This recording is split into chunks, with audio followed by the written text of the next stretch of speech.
আসসালামু আলাইকুম ওয়া রাহমাতুল্লাহ। স্বাগতম আপনাদেরকে উম্মাহ ইউনিটিতে।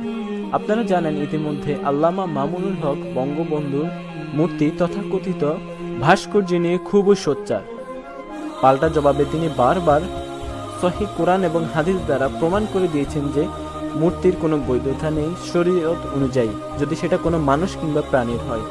তারপরেও সরকার দলীয় কিছু উগ্রবাদী দালাল তারা বারবার আলেমদেরকে অপমান করে বোঝাতে চাইছে বা পাল্টা জবাবে দিচ্ছে যে মূর্তি হালাল। তো তাদের এই ভ্রান্ত ধারণা ভেঙে দিতে যখন ওই আলেম ওলামারা মাঠে ময়দানে হক কথা বলে, তখন তারা আলেম ওলামাদের উপর আক্রমণ চালায়। এরকমই কয়েকটি ভিডিও আপনাদের সামনে নিয়ে এসেছি। আপনারা নিজেরা দেখলেও অবাক হয়ে যাবেন, মানুষ এত নিজের ধর্মের থেকেও কিভাবে নিজের দলকে বড় মনে করতে পারে। চলুন দেখি।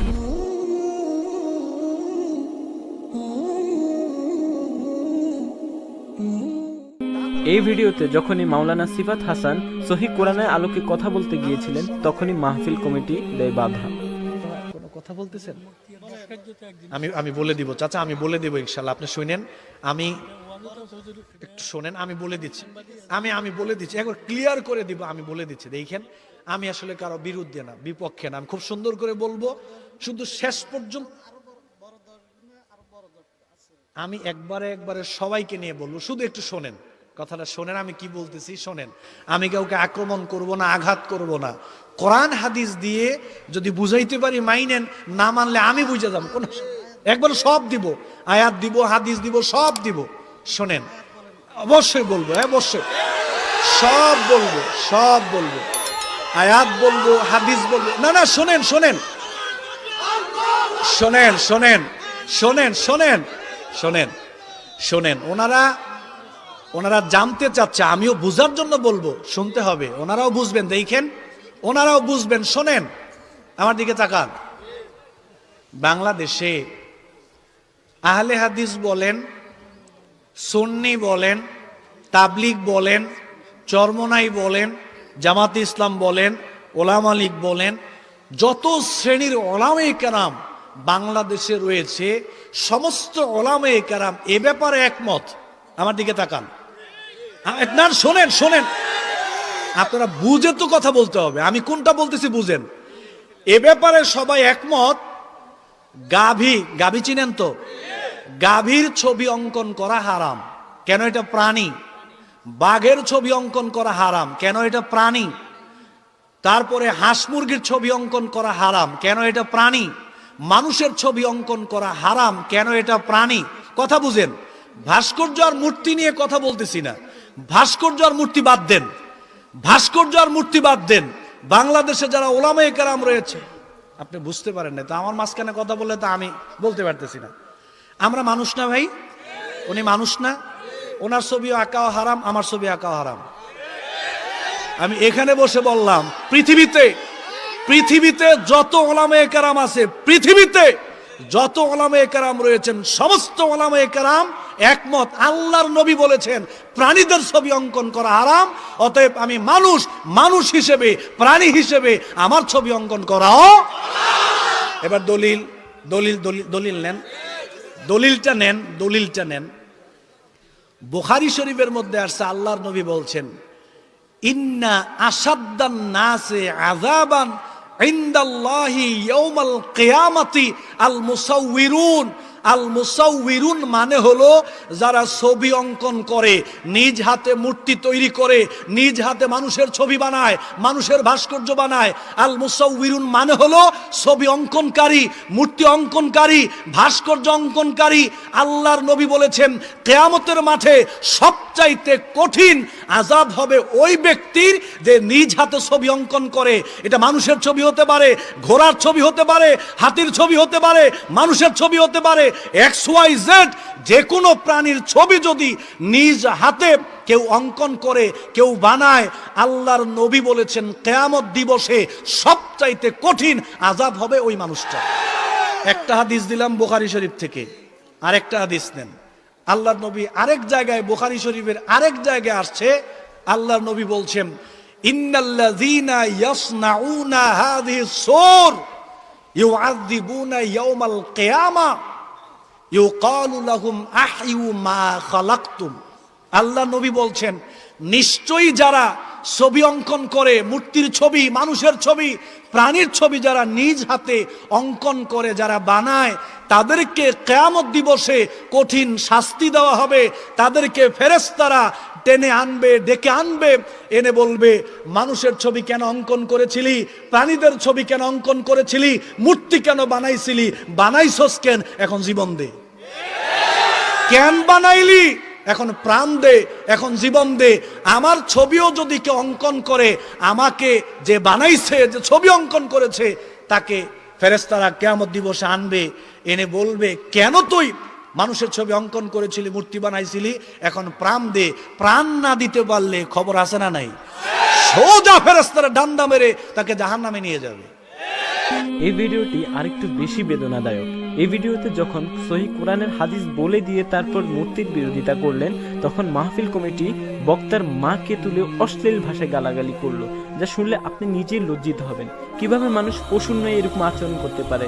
এত অশ্লীল ভাষায় কথাবার্তা বলে একজন বক্তাকে এইভাবে কিভাবে তারা অপমান করতে পারে? তারা শহীদ হয়, তারা জান্নাতি। সুতরাং তারপরেও যদি প্রধানমন্ত্রী এগুলো কাজ করেন, আলেম ওলামা আমরা সবাই তার জন্য দোয়া করব। কথা বলেন ঠিক কিনা? আমার ভাইয়েরা কেউ কষ্ট নেবেন না। শেখ মুজিবুর রহমানের ছবি টাকা পকেটে রেখে আমরা নামাজ পড়ি। কথা বলেন ঠিক কিনা?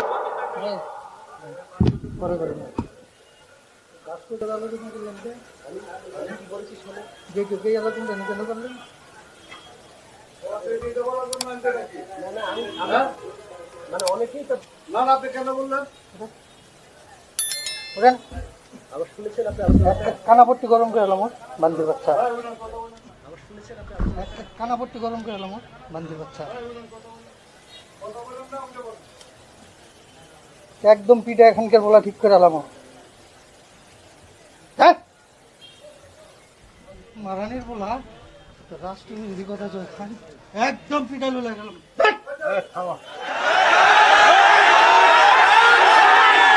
ছি, আজকে আলেম ওলামার এই অবস্থা, সত্যি লজ্জা লাগছে। এগুলোই হলো জাহান্নামের নরকীট আর পিতৃ পরিচয়হীন জারজ সন্তান। আর এরপর যা হওয়ার হলো আল্লাহর ফায়সালা। এই মানুষরূপী কুকুরটিকে মানুষ জুতা বর্ষণ করলো, জুতা মেরে ওর খাল তুলে দিল।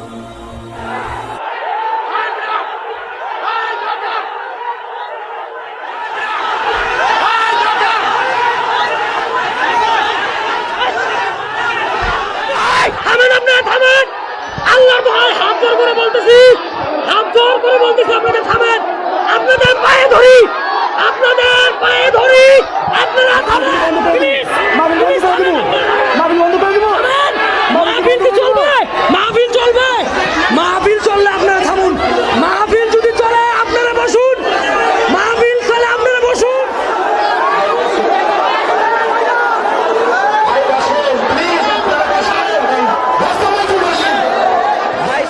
ভাই হ্যালো হ্যালো, বসেন ভাই, বসেন ভাই, বসেন। আপনি বলে যাই বাইরে, বলে বাইরে দিতে না, বল লা ইলাহা ইল্লাল্লাহ, লা ইলাহা, ভাই আল্লাহর কোরআন, আল্লাহর কোরআন, লা ইলাহা ইল্লাল্লাহ। সবাই একটু জিকির করেন, সবাই জিকির করেন আর বসেন, সবাই জিকির করেন, লা ইলাহা ইল্লাল্লাহ। আপনারা বসবেন না, আওয়াজ বন্ধ হয়ে যাবে ভাই।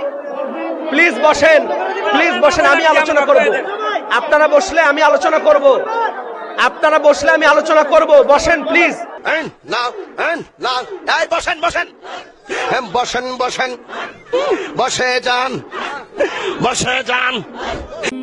এরপর এরই মতো দেখতে মানুষরূপী কুকুরটা মুফতি আমির হামজার মাহফিলও এরকম একটি সহিহ কোরআনের আলোকে একটি কথা বলার কারণে মুফতি আমির হামজার মাহফিলে তারা বাধা দেয় এবং কি আলোচনার মাঝখানে বিপত্তি সৃষ্টি করে।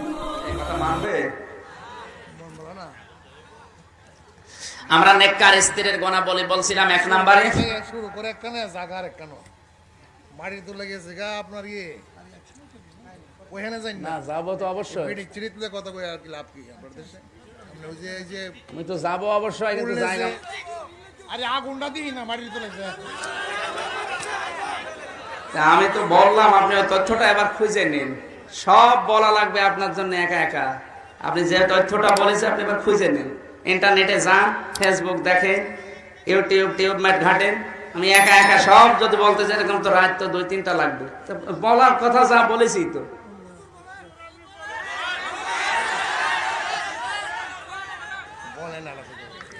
না আপনি বোঝেননি কোনটা সেটা বলেন, বলেন দেখি।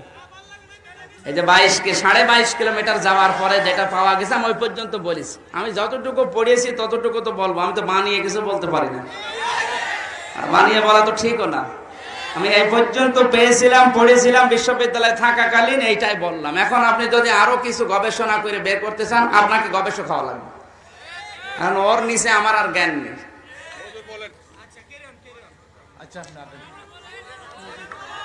না আমি সিরিয়াল হিসাবে আলোচনা করে বলেন কোন জায়গায় বোঝেননি সেটা আগে বলেন, যে আমি ওইটা বুঝি না। আমি যদি না বোঝাতে পারি তো আমার আর হচ্ছে না, আমার এর কাছে আর কায়দা নেই।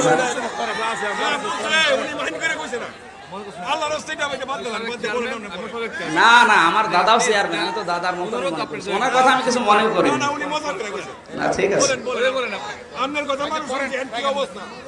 সুবহানাল্লাহ আলহামদুলিল্লাহ লা ইলাহা ইল্লাল্লাহ লা ইলাহা ইল্লাল্লাহ মুহাম্মাদুর রাসূলুল্লাহ। পর এরকমই কিছু চাটুকার দালাল সাঈদ আনসারীর মাহফিলও এরকম বাধা দেওয়ার চেষ্টা করে। তার ফলে উনি বাঘের মতো গর্জন দিয়ে ওঠেন, যে লেজ গুটিয়ে পালাতে বাধ্য হয়। মাহফিলের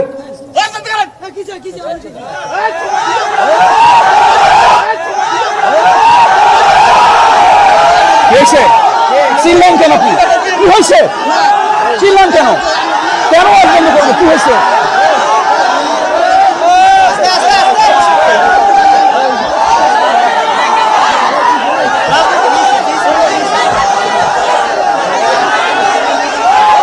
এই সমস্ত পাগল ছাগলকে ঘর থেকে আসে।